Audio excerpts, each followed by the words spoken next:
kami muliakan. Namun kenyataan saat ini telah kita rasakan betapa kondisi kehidupan kita, kondisi keluarga kita, umat masyarakat, bangsa dan negara kita, bumi kita, alam ini sudah sangat memprihatinkan.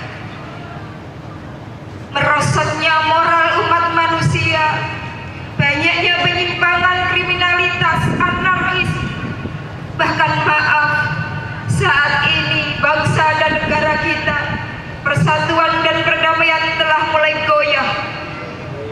Belum lagi bencana alam yang menimpa silih berganti tiada henti. Saudara-saudara kita yang ada di Pulau Bima terendam oleh bandang banjir. Terjadinya tanah longsor, terjadinya gempa seakan-akan sudah menjadi lagu dalam kehidupan ini.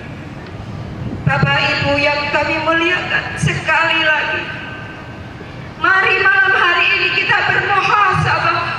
Jika Allah tadi berfirman, jika manusia benar-benar bertakwa dan beriman kepadaku, maka sungguh akan aku berikan, turunkan barokah demi barokahku dari langit dari bumi.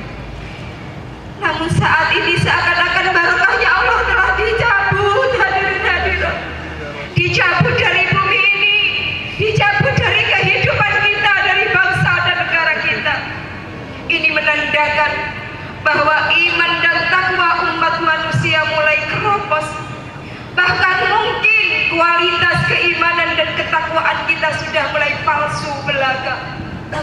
Sebagaimana Allah juga telah mengingatkan kepada hamba-hambanya, wa ma yu'minu aktsaruhum billah illa wa hum musyrikun. Dan kebanyakan dari mereka tidak beriman kepada Allah, melainkan mereka menyekutukan Allah. Hadirin yang kami muliakan, tanpa terasa sesungguhnya kualitas keimanan dan ketakwaan kita saat ini sudah mulai pudar, bahkan jauh daripada Allah Subhanahu wa ta'ala. Terjadinya cobaan, bencana, ujian ini menandakan bahwa umat manusia sudah semakin jauh dari Allah Subhanahu wa ta'ala. Umat manusia telah dikuasai oleh hawa nafsunya. Iman dan takwa di hati umat manusia telah terkikis oleh imperialis nafsu. Hadirin Bapak Ibu yang kami muliakan, jika demikian adanya, maka sungguh Allah telah memberikan satu peringatan kepada hambanya untuk segera kembali kepada Allah, kembali kepada jalan yang diridai oleh Allah, kembali sadar kafiru ilallah wa rasulihi sallallahu alaihi wasallam. Maka pada malam hari ini kita semua duduk bersimpu dalam rangka mujahadah nisfus sanah, berdoa bersama, bertawajuh kepada Allah, menangis kepada Allah, menghadap kepada Allah wa rasulihi sallallahu alaihi wasallam untuk memohonkan diri kita, keluarga kita, umat masyarakat jami'al alamin, terutama bangsa Indonesia, agar hati umat manusia agar segera kembali kepada Allah Subhanahu wa ta'ala. Hadirin Bapak Ibu yang kami muliakan, tanpa terasa selama ini hidup kita bukan lagi mengabdikan diri kepada Allah. Selama ini amaliyah ibadah kita bukan lagi mengabdikan diri kepada Allah. Namun hidup kita, ibadah kita, salat kita, amal-amal kita hanya mengabdikan diri kepada diri kita dan nafsu kita sendiri. Sehingga Rasulullah pun juga sangat mengkhawatirkan umatnya di akhir zaman. Inna akhwafa ma akhafu ala ummati al-isyraku billah. Amma inni lastu aqulu ya'buduna syamsan wala qamaran wala sanan walakin a'malan li ghairillah wa syahwatan khafiyah. Yang aku khawatirkan pada umatku di akhir zaman adalah mereka menyekutukan Allah. Dan aku tidak mengatakan mereka menyembah bulan, mereka menyembah matahari ataupun batu, tapi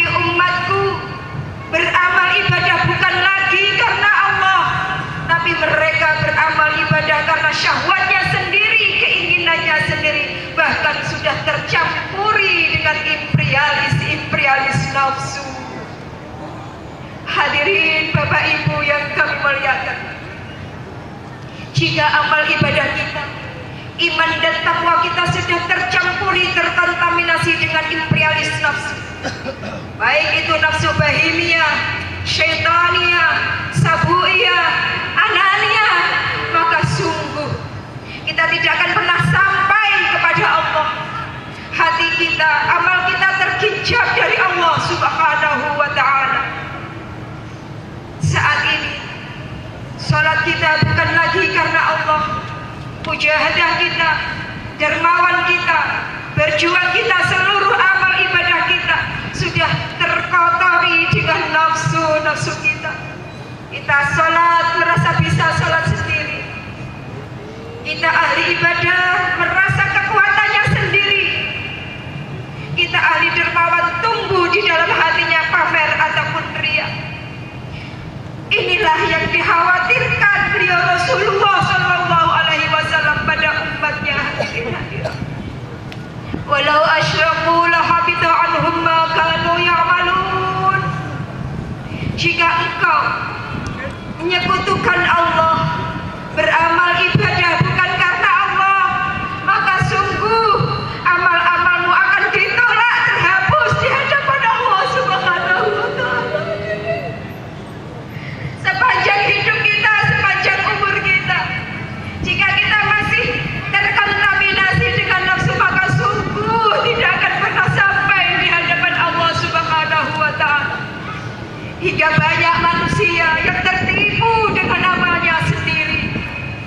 Di dunia kita ahli ibadah, di dunia kita qiyamul lail, di dunia ahli mujahadah, ahli wirid, ahli baca salawat, tapi kenyataan kelak di yaumul akhirah buku catatan amal kita kosong, tidak ada nilainya sama sekali. Hingga kita bertanya kepada Allah, ya Allah, kenapa ya Allah bukuku kosong, tiada nilainya sama sekali ya Allah. Padahal aku di dunia ahli ibadah, ahli qiyamul lail, ahli baca salawat, ahli berjuang ya Allah. Maka jawab Allah, kadzabta anta, bohong kamu wahai fulan. Salatmu, ibadahmu, qiyamul lailmu, bacaan salawatmu bukan kamu lakukan semata-mata mengabdi karena aku, tapi hanya menuruti keinginanmu sendiri.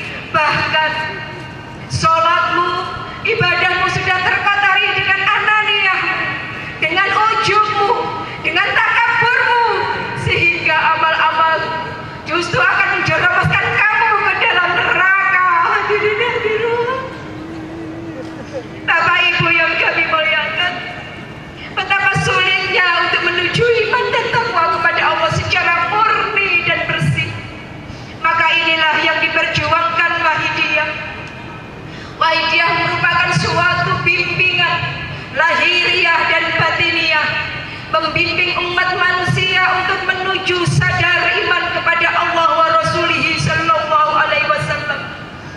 Di dalam Wahidiyah kita dituntun lillah billah.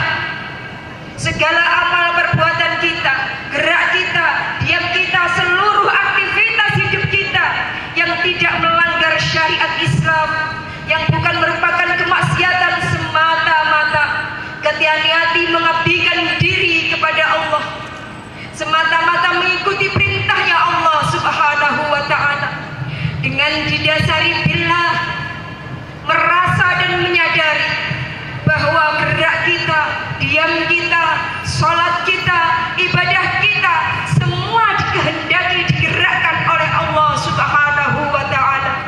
La haula wa la quwwata illa billah.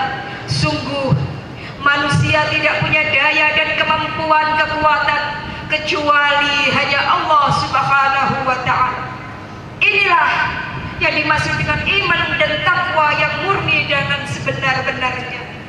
Hadirin Bapak Ibu yang kami muliakan, untuk mengeterapkan, mengaplikasikan lillah dan billah di dalam kehidupan ini sungguh sulit.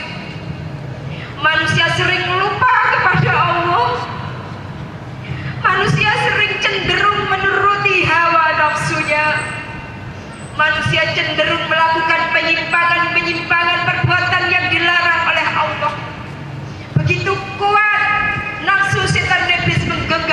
jiwa manusia.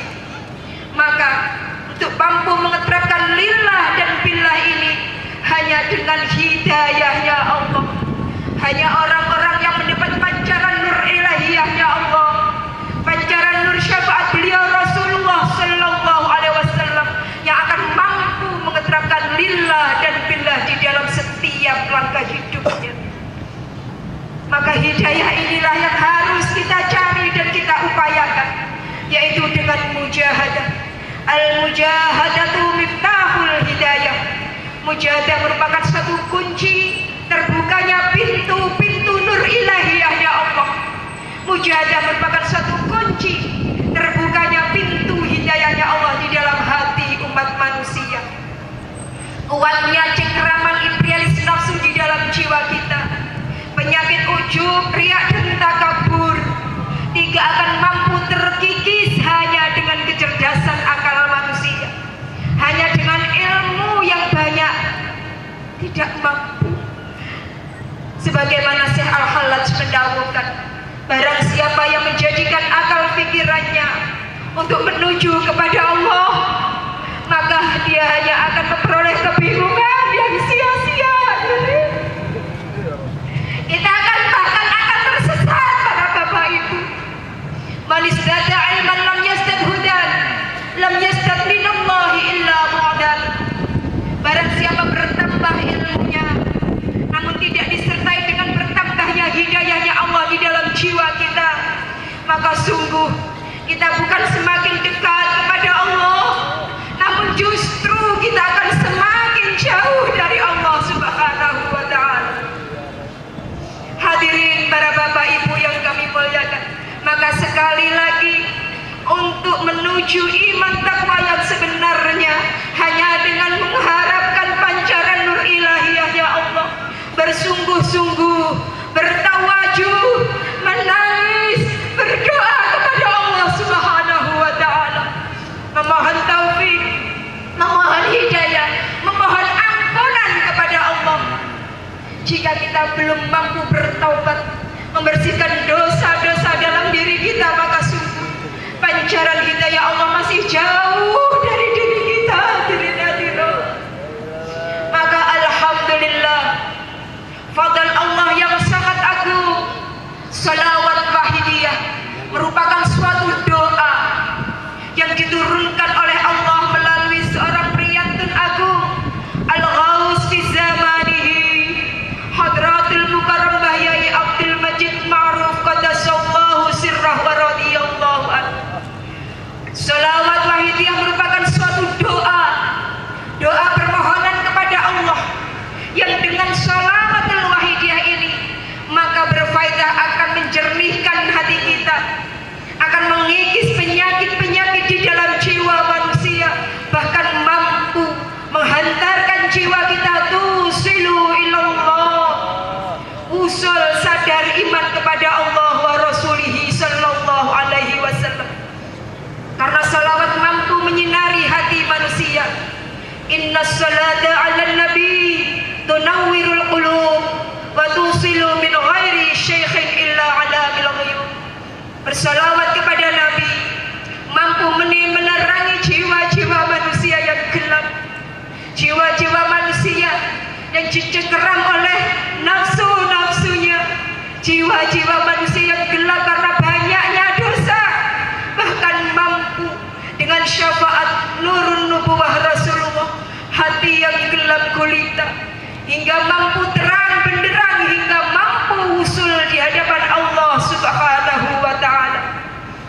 Hadirin yang kami muliakan, Hadratul Mukarram Kanjeng Rama Kiai Haji Abdul Latif Majid mendawuhkan dalam fatwanya, jika manusia telah mampu lillah dan billah di dalam setiap desah nafasnya di sepanjang hidupnya, maka sungguh hidayahnya Allah akan senantiasa mengalir di dalam tubuhnya, mengalir di dalam aliran darahnya, menyinari hatinya hingga hatinya terang benderang, bahkan mampu menyinari manusia di sekitarnya hingga perilakunya lahir batin senantiasa diridhai oleh Allah. Namun sebaliknya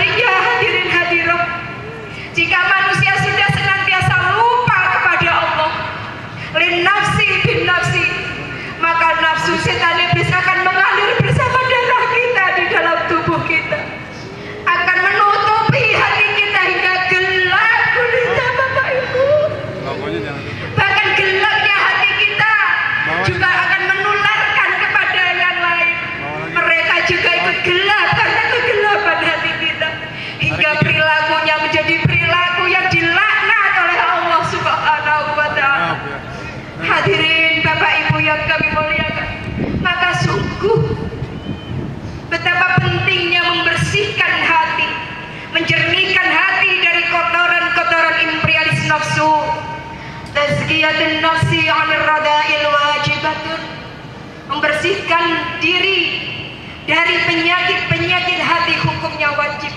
Selama hati manusia masih terkotori dengan ujub, riak, takabur, anania, maka sungguh hati kita tetap akan terhijab dari nur ilahiyahnya Allah. Maka sekali lagi alhamdulillah, salawat mampu menyinari hati manusia yang gelap gulita. Bisyafaati Rasulullah sallallahu alaihi wasallam. Banyak saudara-saudara kita pengamal wahidiyah yang maaf, notabene mungkin tingkat keimanannya masih sangat tipis, bahkan non muslim, dengan bersungguh-sungguh berdoa, bertawajuh menghadap kepada Allah, maka dengan ya Sayyidi ya Rasulullah, menghadirkan Rasulullah di dalam dirinya, di hadapannya Rasulullah hadir, mengampuni segala dosa-dosanya, menerangi jiwa yang gelap gulita hingga mampu sholat di hadapan Allah Subhanahu wa Ta'ala. Hadirin hadirat yang kami muliakan, salawat juga mampu menebus semua dosa-dosa umat manusia. Aksiru minas salati alayya fa inna salatakum maghfiratun lidzunubikum. Perbanyaklah engkau membaca salawat, sesungguhnya salawatmu akan mampu menebus seluruh dosa-dosamu, dawuh Rasulullah sallallahu alaihi wasallam. Hadirin Bapak Ibu yang kami muliakan, mari kita lihat berapa besar dosa kita. Mungkin saat ini kita sudah tenggelam dalam dosa, hadirin hadirat. Dosa mata kita, dosa lisan kita, dosa telinga dan tangan kita, terutama dosa hati kita yang selalu menyekutukan Allah dengan diri kita sendiri. Dosa ujub dan riak kita, dosa ananiah kita, hadirin. Secara lahiriah kita rajin berwirid bersolawat, namun jiwanya justru tumbuh ananiah. Secara lahiriah kita berada di masjid, tapi hati kita berada di luar masjid, memikirkan sesuatu yang lain selain Allah. Ini kata Allah namanya munafik, hadirin hadirat. Munafik adalah sesuatu yang antara lahir dan batinnya tidak sama. Maka innal munafiqina fid darkil asfali minan nar. Orang-orang yang munafik telah akan ditempatkan di kerannya, di jurangnya neraka, hadirin hadirat. Bapak Ibu yang kami muliakan, mari saat ini kita bertobat. Tujuan kita bersimpuh duduk di sini adalah bertobat, menangis kepada Allah.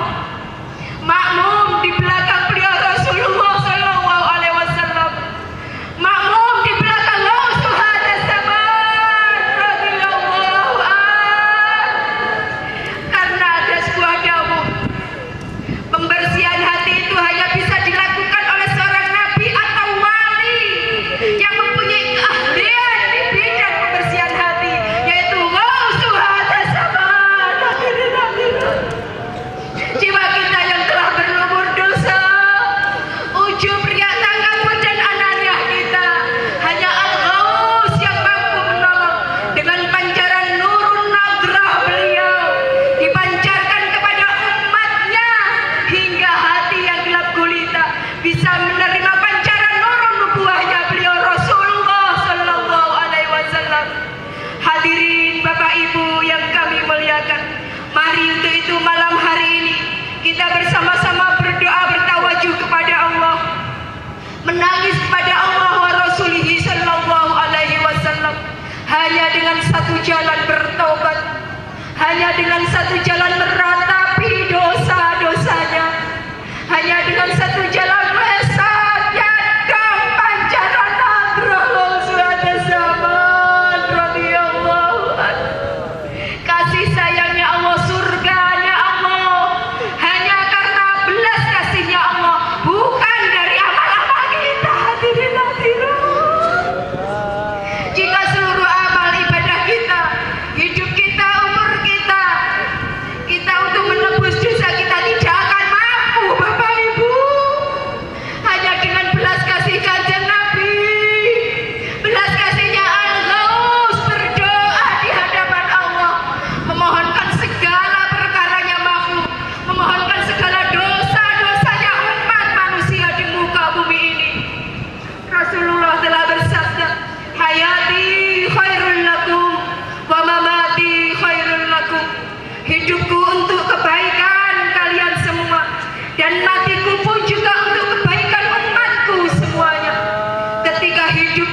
memberikan tuntunan bimbingan syariat dan sunnah. Ketika matiku, seluruh amal-amal umatku diperlihatkan di hadapanku. Jika aku melihat umatku beramal kebaikan, aku memuji syukur kepada Allah. Namun jika aku melihat umatku bergelimang dalam dosa dan kemaksiatan, aku akan menangis, sujud di hadapan Allah, memohonkan ampunan umatku yang berlumur dosa di muka bumi ini.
Hadirin Bapak Ibu yang kami muliakan,